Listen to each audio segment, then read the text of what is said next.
Welcome to American Black Journal. I'm Stephen Henderson. More than 40 years ago, the country's first African-American owned and operated television station went on the air right here in Detroit. And now the building that housed WGPR Channel 62 is reopening as a state-of-the-art museum. The William V. Banks Broadcast Museum and Media Center is going to pay tribute to the historic achievements of the TV station on East Jefferson, founded by Dr. Banks. The museum will feature WGPR program footage, memorabilia, and photos of on-air personalities and staff. There will be interactive video exhibits, and a portion of the museum is dedicated to the growth of African-American media owners around the country. Here's an example of what visitors will experience.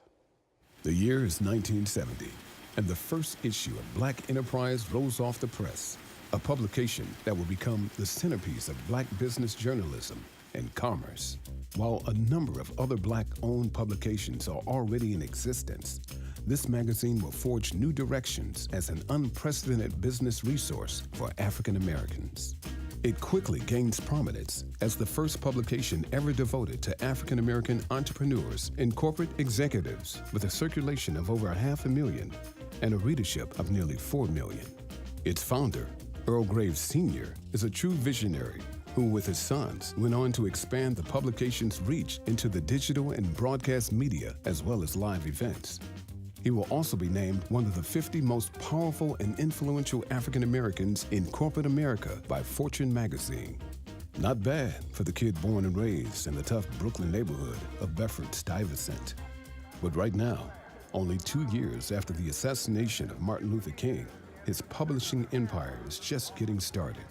Graves' dedication to the civil rights movement will provide much of his drive and determination to carve new business inroads for Black Americans. Having served as a volunteer for the campaign of President Lyndon B. Johnson as an administrative assistant for Senator Robert F. Kennedy and on the advisory board of the Small Business Administration, he also cultivated a unique understanding of American politics and business. These experiences and insights will serve him well as he turns a relatively small startup loan from the government into a family business that generates tens of millions in revenue annually for decades to come. The WGPR Museum opens on Martin Luther King Day. Joining me now are Joe Spencer and Karen Hudson Samuels from the WGPR-TV Historical Society, along with Kenneth Hollowell of the International Masons, which own WGPR-TV. Guys, welcome to American Black Journal. Hello. Thank you, Steve. Yeah. So Joe and Karen, I feel like I've had you here several times already to talk about the plans for this museum and the idea. Now we're just a few weeks away from it actually opening. That's really exciting. Well, we're glad to be back for the big reveal on Martin Luther King Day, and it was almost a year ago to the date on MLK Day 2016 that we unveiled a historical marker on the station. Right, I remember that. And so now we've got the museum, and the video that you just showed, that's part of a historical timeline. And there's an interactive monitor that'll allow people to see key events all along that timeline, GPR and what's happening nationally. So this is real exciting. Well, last year, of course, this time, we were getting ready to open at the Detroit Historical Museum. Right. So now, a year later, I mean, it's just almost unbelievable that we are actually going into a permanent home for the museum. And for those who may have visited the Detroit Historical Museum, you're going to see a much bigger and better exhibit. And it sounds like this is a full-on museum, not just a part of another museum. It is, and it's going to be a growing museum. It's going to grow and expand. But we've taken a lot of what we had there in the Historical Museum and expanded on it. So it's a terrific, very colorful exhibit. Ken, for those who are watching who maybe are not old enough to remember WGPR, I am one of the people who is old enough. I grew up right in that neighborhood and near East Jefferson, so I remember that station being there really well. But talk about how the station got started and sort of the importance of this station as opposed to other stations. Yeah, well, to begin with, Steve, I think it's important understanding that, as was stated earlier, this is a radio station that is owned and operated by a relatively young Masonic fraternity. International Masons established in 1950. And Dr. Banks, being the visionary that he was, initially started WGPR-FM radio, which had the pleasure of being the first African-American-owned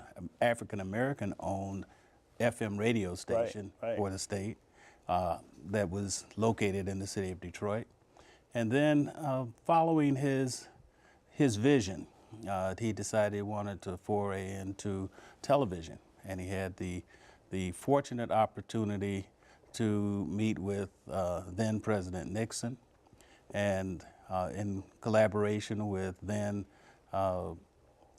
Director of the FCC, Benjamin Hooks, they were able to arrange for the establishment of the the TV station.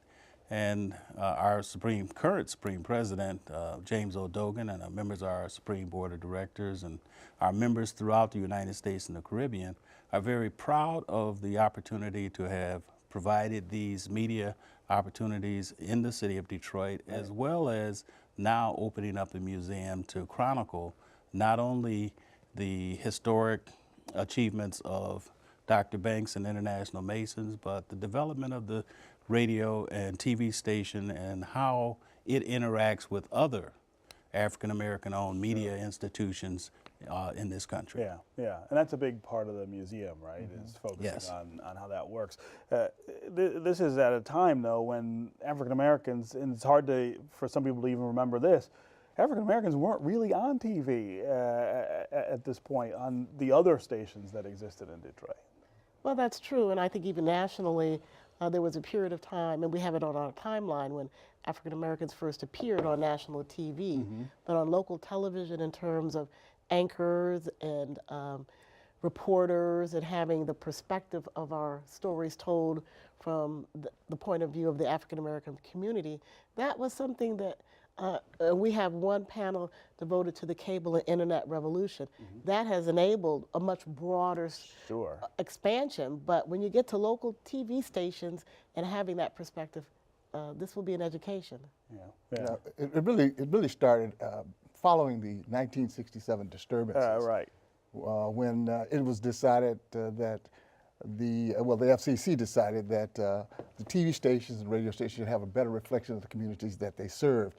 And that's what started the movement toward getting African Americans on TVs to reflect the communities. And so Dr. Banks was really ahead of everyone else in terms of not only, the whole idea of getting us on TV, but owning TV. And managing it. And managing it and just bringing all, people from all sorts of walks of life into the media of television. And this became an important part of the community. Oh, absolutely. Beyond just media. WGPR was a big part of the African American community here in Detroit. Yeah, it gave a lot of exposure to a lot of organizations, a lot of people, a lot of ideas. And then not just African American, it should be understood as well. There's a lot of ethnic programs, the Arab community had programming on it, Polish community, Greek community had programs on it, and just a whole variety of programming. And for 20 years, we were the heartbeat of Detroit. Yes. Go ahead. And I think another important thing that we should recognize is WGPR-TV 62 in Detroit gave many African Americans a springboard to move into some of the major markets around the country. And currently throughout the United States, we have former alumni of WGPR who are in high profile positions in the media. And locally here in Detroit, even someone like Amir Jacobson, who, if you grew up here in the 70s and 80s, you remember her being on Channel 50 later, but she got her start at WGPR. And let's not forget Daphne Hughes. Daphne Hughes, who produces this show, right? Don't want to leave her out. Yeah, she's one of the shining stars to come out of the organization. Absolutely. And it's behind the scenes that's important too, so we devote some time to that.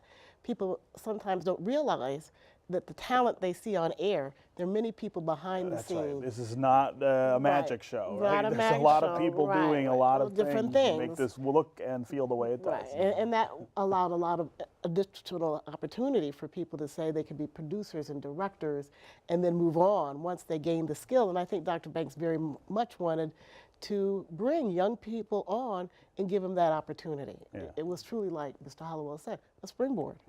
Yeah. So the day that this opens, I would imagine you're going to have a pretty big crowd there. I might be among them to see it. But talk about some of the things that people will see. We saw the film there, but what kind of experience will the museum be? Well, there are a couple of things. You mentioned the interactive component, which is important. We also have 2 new panels that were not on display at the Historical Museum. One devoted to the media moguls here in Detroit, actually around the country, and also media personalities from radio, print, and TV who were prominent in the market, and we felt were very much deserving of recognition for their career accomplishments. Yeah. And so we've covered a lot of different people in that category, in those categories. I'd just like to add that one of the things that we thought when we decided that we were going to expand the museum was that we should open it up not just to the story of WGPR, but the story of broadcasting here in this community and in the broader picture as well. You know, and so we've really worked hard at doing that and see that, you know, it could have a much broader reach by reaching out to some of the very famous people who've come out of media that didn't necessarily have an association with WGPR, but definitely had an impact on our community. Right. Martha Jean Queens, the Don Bartons, the Wade Butterball Briggs, those kinds of people who have had significant impact on our community. You know, and the other people at 2, 4, and 7, other TV stations. Right, right. So I've got you guys here. I would not be. It would not be a complete interview if I didn't ask about my favorite WGPR show, The Scene, and where it shows up in the museum. Well, The Scene, and I do recall on our last visit here, there was a confession you made, Yes. which you'd like to perhaps share again. Yeah, I was on The Scene once when I was a teenager. We're still waiting for that videotape. I was going to say, I don't think the footage has surfaced. But we have, you know, there were 3 very popular dance shows. Yeah. The first was The Scene with Nat Morris. Right. And we have video that's from that era and some outfits of Nat Morris, but people will see the new dance show. And Contempo. And Contempo. Right. And That was, I forgot about Contempo. Contempo, those were 3 shows. And so, you know, there's an area devoted to that. And what's also unique, the museum is in the original studio of WGPR. Okay. And much like you have Motown, where it all happened, Where they all did it. we thought it was important to leverage the actual studios as the key space. And so as a large studio and our media center will start to expand into in our smaller studio and other space as well. So there'll be a lot of exciting things to see for people to come out. It's been very exciting preparing the space. The space hadn't been used for a number of years, so you can imagine what it looked like at that point. So we had a major transformation in the space in order to make it something that could accommodate a museum and have the aesthetics that would make a person feel comfortable as they were viewing. Right. All right, right there on East Jefferson. Right there on East Jefferson. And I have to say the International Masons have been wonderful, our benefactors and supporters. And supporting the museum. All the way through. We could not have come to this point in time without their support. And we're going to reach out to the community to get on board, much as the Masons have, as we move forward. Okay. All right. Congratulations on the museum open, and thanks for being here. Okay. Thank you very much, Steve.